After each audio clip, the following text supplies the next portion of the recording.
Bom, neste último bloco do programa desta semana, Jéssica Oliveira, minha comentarista. Como é que está, Jéssica? Tudo bem. Prazer em te ver novamente. Estamos recebendo, né, Jéssica, aqui com prazer, o Júnior Oliveira, que é secretário executivo do Sindicato Nacional de Empresas de Aviação Agrícola. E é um setor maravilhoso, um setor importante da economia brasileira. Nós só somos hoje o que somos no agronegócio, muito em função da aviação agrícola, né, Jéssica? Ah, sim, ajuda bastante a crescer o setor, questão de produtividade, né? E principalmente, como a gente diz, né, tecnologia, isso já vem ao longo do... Sim. Há muito tempo atrás, posso trazer o exemplo da empresa do meu pai, que foi em 35 anos atrás, foram, acho que uns 35 anos atrás foi quando começou isso mais forte aqui no Brasil, né? Bom, Júnior, muito obrigado pela tua presença aqui. Vamos contar um pouquinho da história do SINDAC, da aviação agrícola no Brasil. Obrigado, Silvio, pela oportunidade. Para nós é um prazer estar aqui representando as empresas e falando desse setor que tem crescido muito nos últimos anos.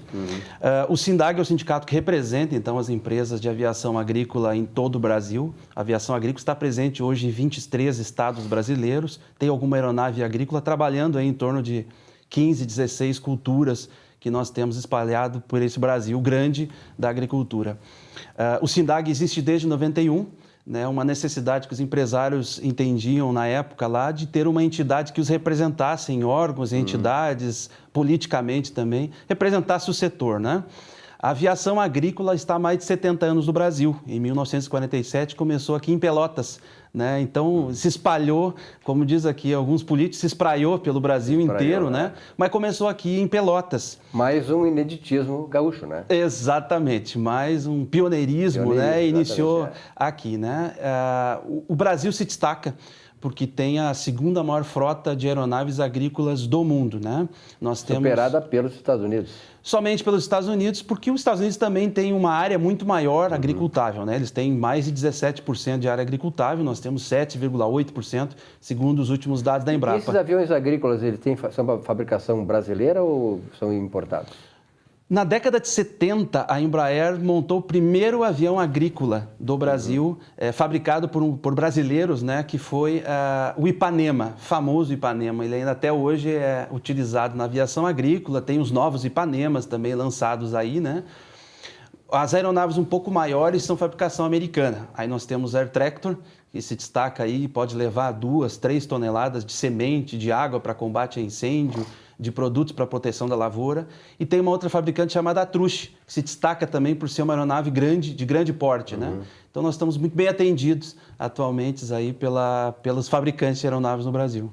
E Jéssica, faz uma ponderação à questão. Tu é empresária desse setor, né? Sim, estava ele comentando ali do estilo das aeronaves e aí dá para te ver mais ou menos por região, né, Júnior? Ali no meu caso, aqui na região mais foco da cultura de arroz, arroz a gente trabalha ali, eu tenho os Ipanemas. A gente tem os Ipanemas que são um pouco menores. O Trush que ele falou é um avião bem grande, é um avião americano, né? Mas ele é mais para as áreas mais lá para cima, né, Júnior? A gente até conversa com alguns concorrentes que têm ele, mas acaba tornando o custo da operação muito grande, assim. Então tem que ter uma lavoura, tem que ser grande escala mesmo, grandes áreas e principalmente questão de pista e manutenção é o dobro do que o Ipanema, né? Então, e, Júnior, quais são as principais culturas que exigem, digamos, a utilização do avião agrícola? Olha, no Brasil nós temos aí mais de 15 culturas que o avião atende. A principal, digamos assim, é a soja, né? A cana-de-açúcar também se destaca. Soja, o Brasil já é o maior produtor de soja do mundo, passamos os Estados Unidos. E a soja tem algumas doenças e pragas aí que o avião tem que atender, como a ferrugem asiática, né? Ela destrói uma lavoura rapidamente, então precisa do avião que tem velocidade. A cana-de-açúcar também, o Brasil é destacado.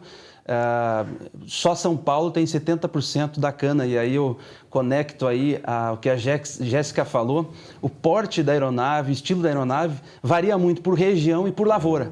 Então o Rio Grande do Sul tem um pouco mais de 1 milhão de hectares de arroz. O arroz geralmente são áreas pequenas. Então, um avião Ipanema pode atender facilmente isso, né? Ele pode levar o produto até o local e atender um pequeno local. Agora, quando nós falamos de Mato Grosso, Goiás, onde tem grande escala, né? Os grandes latifúndios de soja, de milho, trigo, algodão também se destaca muito no Brasil. Aí precisa de aeronaves maiores, né? Minas Gerais também tem muito café.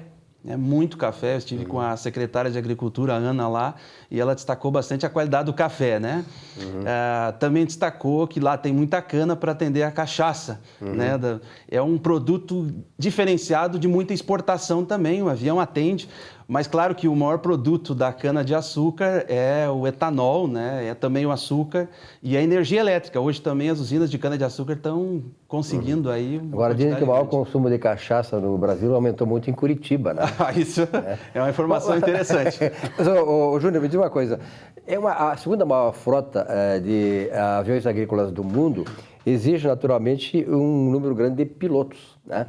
Qual é a diferença de um piloto de aviação agrícola para um piloto comercial, digamos? O piloto de aviação agrícola ele tem que ter um curso específico para atuar na área. Ele tem que entender de vento, temperatura, umidade do ar, porque ele está lidando com um produto importante, né? Um produto que vai ter que proteger aquela lavoura de pragas e doenças que vão destruir nossa alimentação, vão destruir também a indústria têxtil, por exemplo. O algodão no Brasil foi vendido praticamente os próximos 10 anos para a China, né? Todo o algodão. A maior safra de algodão da história aconteceu agora, né? Muito porque foi comprado pelos chineses, né, onde tem grandes fábricas têxteis. Então, o piloto ele tem que estar muito bem preparado para atingir sempre exatamente o alvo. Claro que o produtor rural ele não quer perder de jeito nenhum, nenhuma gota do produto que ele compra, né?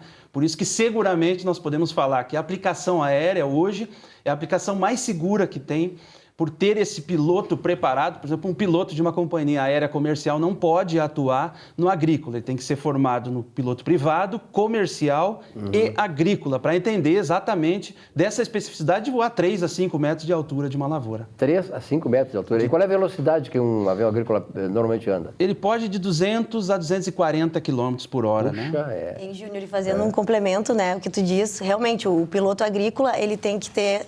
Porque, na verdade, a função do piloto agrícola ela é completamente diferente do que quando tu te forma para um piloto privado, né? Voar alto, longe de tudo, então, assim, é completamente diferente, porque tu voa baixo, né, com muito mais risco, e complementando o que ele falou, o piloto também tem que entender de como se aplica, né, de questão da lavoura ali, de como o produto funciona, porque tem mais um técnico agrícola e tem mais um agrônomo, então, assim, são 3 pessoas, né, fora o cliente envolvidos para prestar aquele serviço com qualidade. Então, tem todo um cuidado da questão de tempo e, principalmente, segurança, né? Silvio, isso é interessante porque a aviação agrícola, ela é a única regulamentada e fiscalizada por 7 órgãos de fiscalização no Brasil. Toda empresa de aviação, obrigatoriamente, tem um engenheiro agrônomo responsável que coordena toda a operação, um técnico agrícola executor, um curso específico para aviação, para cuidar também da operação, e um piloto preparado para isso.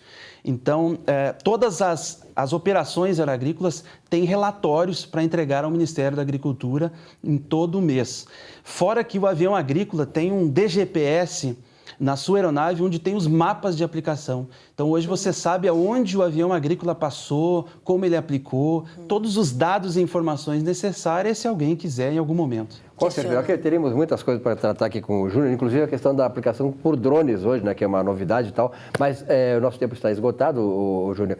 Eu queria te agradecer e formular o convite para mais vezes aqui, aliás, até ter um espaço mais permanente aqui, porque esse tipo de informação é importante, porque há muita desinformação a respeito da aviação agrícola e da aplicação de inseticidas e tal, né, de agrotóxicos, que na verdade são aplicados em todo mundo e não tem problema algum com a questão da saúde, com o comprometimento da saúde da população.